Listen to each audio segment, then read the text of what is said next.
ಒಂದು ಕಡೆ ರಾಜ್ಯದ ವಿಶ್ವವಿದ್ಯಾಲಯಗಳಲ್ಲಿ ಈ ತರ ಅಕ್ರಮ ನಡೀತಾ ಇದೆ. ಇನ್ನೊಂದು ಕಡೆ ಬೆಂಗಳೂರಲ್ಲಿ ಸದ್ದಿಲ್ಲದೆ ನಕಲಿ ಮಾರ್ಕ್ಸ್ ಕಾರ್ಡ್ ಜಾಲ ಸೃಷ್ಟಿಯಾಗಿದೆ. ರಾಜ್ಯದ ಶಿಕ್ಷಣ ವ್ಯವಸ್ಥೆ ಎಲ್ಲಿಗೆ ಬಂದು ನಿಂತ್ಕೊಂಡಿದೆ ನೋಡಿ. ಈ ದೇಶದ ಭವಿಷ್ಯದ ಪ್ರಜೆಗಳನ್ನ ಯಾವ ರೀತಿ ತಯಾರು ಮಾಡ್ತಾ ಇದ್ದೀರಿ ನೋಡಿ. SSLC PUC ಡಿಗ್ರಿ ಓದಿಲ್ಲ ಅಂದ್ರೂ ದುಡ್ಡು ಕೊಟ್ರೆ ಮಾರ್ಕ್ಸ್ ಕಾರ್ಡ್ ಸಿಗುತ್ತೆ. 30 ರಿಂದ 50 ಸಾವಿರ ರೂಪಾಯಿ ಕೊಟ್ರೆ ಸಾಕು ಮಾರ್ಕ್ಸ್ ಕಾರ್ಡ್ ರೆಡಿ ಆಗುತ್ತೆ. ನೀವು ಓದದೇ ಇದ್ರೂ ಪಾಸು ಅಂತ ಮಾರ್ಕ್ಸ್ ಕಾರ್ಡ್ ಇಟ್ಕೋಬಹುದು.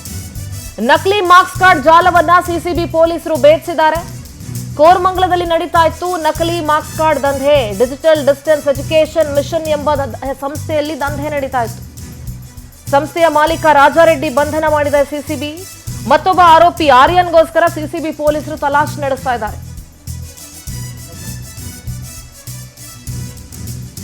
ಫಸ್ಟು ಕಾಲೇಜಲ್ಲಿ ಅಡ್ಮಿಷನ್ ಮಾಡಿಸ್ತೀವಿ ಅಂತ ಕರ್ಸೋದು, ಆಮೇಲೆ ಎಕ್ಸಾಮ್ ಇಲ್ಲ, ಏನಿಲ್ಲ, ಓದೋದಿಲ್ಲ, ಬರೆಯೋದಿಲ್ಲ, ಏನಿಲ್ಲ. ಬೋರ್ಡ್ ನೋಡ್ರಿ ಅವ್ನ ಯೋಗ್ಯತೆಗೆ ಹಾಕೊಂಡಿರೋದು ಈ BBA, MA, MBA, BCA, MCom.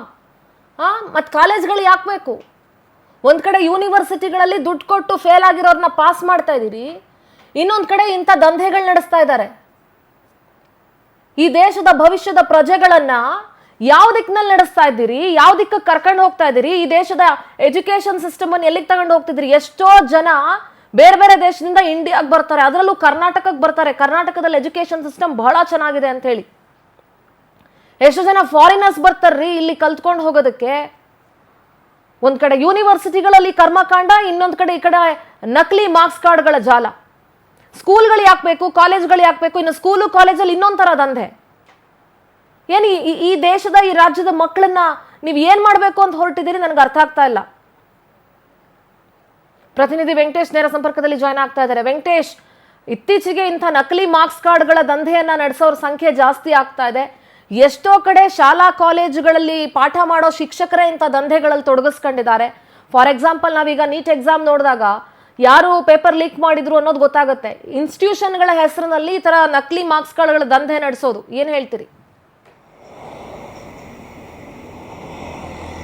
ಹೌದು ಸಿಂಧೂರ, ಈ ಡಿಸ್ಟೆನ್ಸ್ ಡಿಜಿಟಲ್ ಎಜುಕೇಶನ್ ಮಿಷನ್ ಎನ್ನುವಂತಹ ಹೆಸರನ್ನ ಓಪನ್ ಮಾಡಿ ಕೋರಮಂಗಲದ ಮುಖ್ಯ ರಸ್ತೆಯಲ್ಲೇ ಈ ಒಂದು ಆಫೀಸನ್ನು ಓಪನ್ ಮಾಡ್ಕೊಂಡಿದ್ದಾರೆ. ಇಲ್ಲಿ BA, BBA, MA, MCom ಸೇರಿದಂತೆ MCA ಎಲ್ಲವನ್ನು B.Ed ಜೊತೆಗೆ B.Ed ಅಂದ್ರೆ ಮಕ್ಕಳಿಗೆ ಪಾಠ ಮಾಡ್ಕೊಳ್ಬೇಕಾದ್ರೆ ಒಂದು ಎಲಿಜಿಬಲ್ ಆಗಿರುವಂತಹ ಒಂದು ಕೋರ್ಸ್ B.Ed ಅನ್ನು ಕೂಡ ನಾವು ಮಾಡಿಸ್ಕೊಡ್ತೇವೆ. ಒಂದು ಎಕ್ಸಾಮ್ ಬರ್ಸ್ಕೊಡೋದಕ್ಕೆ ಅವಕಾಶನ ಮಾಡಿಕೊಟ್ಟು ಮಾರ್ಕ್ಸ್ ಕಾರ್ಡ್ ಅನ್ನು ಕೊಡ್ತೀವಿ ಅಂತ ಹೇಳಿ ನಿಮಗೆ ಕರೆಸ್ಪಾಂಡೆಂಟಲ್ ಆಗಿರ್ಬೋದು, ರೆಗ್ಯುಲರ್ ಕ್ಲಾಸಸ್ ಆಗಿರಬಹುದು ಮಾಡ್ಕೊಡ್ತೀವಿ ಅಂತ ಹೇಳಿ ಕಾಲ್ ಮಾಡ್ತಾರೆ. ಕಾಲ್ ಮಾಡಿದಂತ ಸಂದರ್ಭದಲ್ಲಿ ಇವರು ಮಾತನ್ನ ನಂಬಿ ಯಾರಾದರೂ ಬಂದು ಇಲ್ಲಿ ಅಡ್ಮಿಷನ್ ಅನ್ನ ತೆಗೆದುಕೊಂಡ್ರೆ ಅದಾದ ಬಳಿಕ ಅವರಿಗೆ ಎಕ್ಸಾಮ್ ಇದೆ ಅಂತ ಹೇಳಿ ಅವರೇ ಒಂದು ಸೆಂಟರ್ ಅನ್ನ ಕ್ರಿಯೇಟ್ ಮಾಡಿ ಅಲ್ಲಿ ಎಕ್ಸಾಮ್ ಬರೆದ ನಂತರ ಮಾರ್ಕ್ಸ್ ಕಾರ್ಡ್ಗಳು ಎಲ್ಲವೂ ಕೂಡ ಪಾಸ್ ಆಗಿರುತ್ತೆ. ಆ ಪಾಸ್ ಆಗಿರುವಂತಹ ಮಾರ್ಕ್ಸ್ ಕಾರ್ಡ್ಗಳಿಗೆ ಈ ಒಂದು ಸೀಲ್ ಸಿಗ್ನೇಚರ್ ಅನ್ನ ಹಾಕಿ ಕೊರಿಯರ್ನ ಮೂಲಕವಾಗಿ ಅವರಿಗೆ ಕಳಿಸ್ತಾ ಇರ್ತಾರೆ. ಸೊ ಹೀಗೆ ಸುಮಾರು ಒಂದು ಮಾರ್ಕ್ಸ್ ಕಾರ್ಡ್ಗೆ 30 ರಿಂದ 50 ಸಾವಿರ ರೂಪಾಯಿ ಹಣವನ್ನು ಕೂಡ ಇವರು ವಸೂಲಿ ಮಾಡ್ತಾ ಇದ್ರು.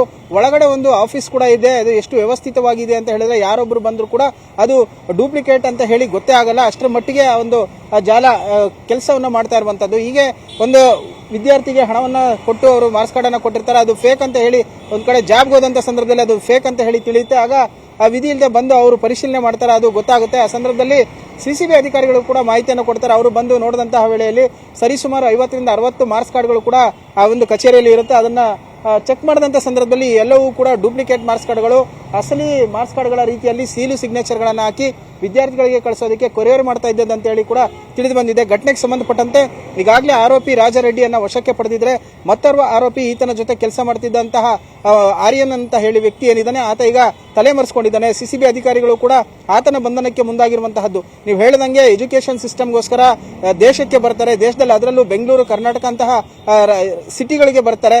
ಬಂದಂತಹ ವೇಳೆಯಲ್ಲಿ ಒಳ್ಳೆ ಎಜುಕೇಶನ್ ಇದೆ ಅಂತ ಹೇಳಿ ನಂಬ್ತಾರೆ. ಆದ್ರೆ ಈ ರೀತಿಯಾದಂತಹ ಒಂದು ಫೇಕ್ ಮಾರ್ಕ್ಸ್ ಕಾರ್ಡ್ಗಳನ್ನ ಕ್ರಿಯೇಟ್ ಮಾಡಿ ಕೊಡ್ತಾ ಇರುವಂತದ್ದು ನೋಡ್ರೆ ಇದು ಎಲ್ಲೋ ಒಂದು ಕಡೆ ಕಪ್ಪು ಚುಕ್ಕಿ ಅಂತ ಹೇಳಬಹುದು. ಸಂಬಂಧಪಟ್ಟಂತವರು ಇಂಥವರ ಒಂದು ವಿರುದ್ಧ ಸೂಕ್ತ ಕಾನೂನು ಕ್ರಮವನ್ನು ತೆಗೆದುಕೊಳ್ಳುವ ಮೂಲಕ ಶಾಶ್ವತವಾಗಿ ಇವರಿಗೆ ಒಂದು ಫುಲ್ ಸ್ಟಾಪ್ ಇಡುವಂತಹ ಕೆಲಸಕ್ಕೂ ಕೂಡ ಮುಂದಾಗಬೇಕಾಗಿರುವಂತಹದ್ದು ಸಿಂಧೂರ. ನಿಮ್ಮೆಲ್ಲ ಡೀಟೇಲ್ಸ್ಗಾಗಿ